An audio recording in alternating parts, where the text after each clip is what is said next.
আপনি এখানে একটি হাত দেখতে পাচ্ছেন এবং এই হাতের যে বিবাহ রেখা সেই বিবাহ রেখাটির সাথে আপনাদের পরিচয় করিয়ে দেব।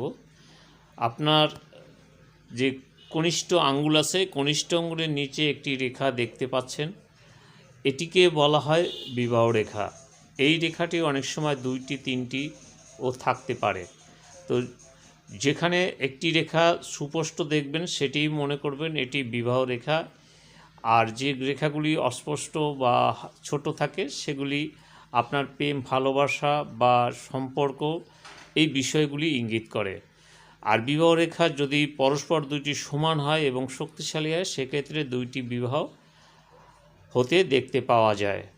এই ছিল আপনার বিবাহ রেখার উপরে আজকের ভিডিও।